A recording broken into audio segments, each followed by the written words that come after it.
Welcome to The Explainer. Today, we're diving into something that literally makes or breaks your e-commerce success: decoding Amazon product competition. We're going to completely flip the way you look at a page of search results. By the end of this, you'll know exactly how to figure out if a market is actually ripe for opportunity or if it's a giant trap you should avoid at all costs. Because here is the absolute truth of it. Finding a product with strong demand is only half the job. The real question is, how difficult will it be to compete? That is the ultimate question for any Amazon FBA beginner. Everyone wants to find that high-demand item, right? That's the dream. But demand is absolutely useless if you can't realistically win over the customers buying it. Finding demand just gets you to the starting line. Understanding the competition, that's what actually gets you across the finish line. So let's dive into this by following a fictional beginner seller. We'll call her Allie. Now, Allie just found a product idea with incredible demand, but there's a catch. She types the product into Amazon, hits a massive wall of existing competitors on page 1, and instantly feels completely overwhelmed. Honestly, if you're watching this, you've probably felt exactly like Allie. You see all those established brands and panic sets in. Should she just walk away? Or is there a hidden opportunity behind that wall, just waiting to be uncovered? Section 1. What is product competition? To help Allie figure this out, we first need to peel back the layers of those search results and understand what competition actually looks like on Amazon, because it's not what most beginners think. The absolutely crucial point here is that a high volume of sellers doesn't automatically mean a market is too difficult to enter. True product competition is the actual difficulty of winning a customer's purchase.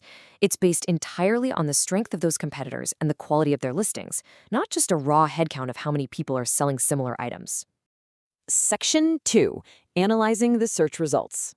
Now we can systematically break down the search page, just like Allie is doing.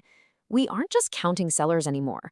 We're scanning for very specific signals of strength and weakness. Let's look at these competitor attributes one by one. First, you note the total number of sellers to understand the volume. But immediately, you have to look deeper at their listing optimization. Are they actually optimized for Amazon's A9 search algorithm? Remember, the A9 algorithm heavily rewards relevance and sales velocity. Next, look at their use of A+ content. Are they using immersive, rich text and HD videos? Then, check their review volume and velocity. And finally, analyze their pricing strategies to see if they're pricing for premium value or just fighting it out at the absolute bottom. Section 3. Evaluating true competitor strength. Let's talk about evaluating why not all competitors are equally strong, because this is an absolute game changer for Allie. Picture a weak competitor. They have a totally basic listing, they're missing buyer intent keywords, and they have 0 A+ content. Now contrast that with a strong competitor. They are brand registered, they're using immersive A+ content to build real customer loyalty, and their title is perfectly optimized. That strong competitor is going to convert way more browsers into buyers, making them incredibly hard to beat. But if Allie sees a market full of weak sellers, that is a prime opportunity to swoop in, even if there are 50 of them sitting on page 1. Section 4. Reviews as a signal.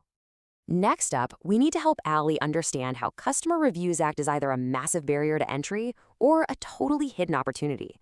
Now, remember, there are no fixed rules or magic numbers here. Claiming a specific number of competitors guarantees success or failure is just a complete myth. But think about the distribution. If one seller holds a vast majority of all the reviews, well, that's a monopoly market, and it's going to be incredibly expensive to break their sales velocity. However, if the reviews are fragmented and evenly distributed among a bunch of different sellers, it shows the customers aren't actually brand loyal yet. A fragmented market is generally much easier for Allie to enter and start grabbing market share.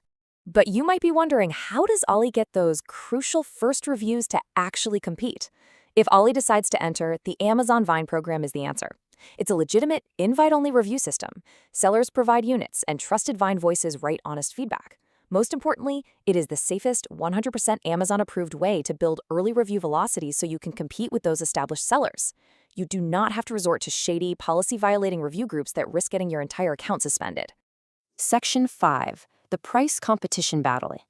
Pricing isn't just about being the cheapest. It's about whether Allie can compete on price and still run a sustainable, profitable business. Allie shouldn't just guess at her pricing. This is a critical step. Never launch a product without running free FBA revenue calculator comparisons first to ensure your bottom line actually makes sense. By plugging in a target price, fulfillment costs, and storage fees side by side, Ally can see exactly what the margins look like compared to a weak competitor fighting a desperate price war versus a top competitor holding a premium price. And when calculating those costs, keep this incredible fact in your back pocket. Shipping with FBA costs 70% less per unit than comparable premium 2-day options offered by other major US carriers. That 70% difference is absolutely massive. If Ollie utilizes FBA effectively, this creates a crucial margin advantage in a pricing battle. It gives her the flexibility to either slightly lower the price to win the buy box without going into the red, or just keep the price steady and reinvest that extra profit margin directly into advertising to completely outshine the competition. Section 6. Product differentiation. Now, if the top sellers in Ollie's chosen niche have great optimization and really deep pockets for advertising, Ollie has to ask the most important question of all. How can I stand out? You don't have to invent a totally new product. First, analyze the top competitors' negative reviews. Literally treat those reviews like free data. Second, identify patterns of customer confusion or missing features.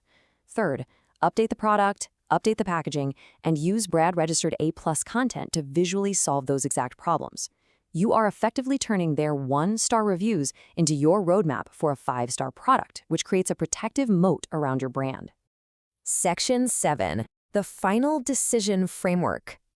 It is time to bring all of Ollie's research together into a concrete decision. Let's run through a really simple decision matrix. Think of it like a traffic light.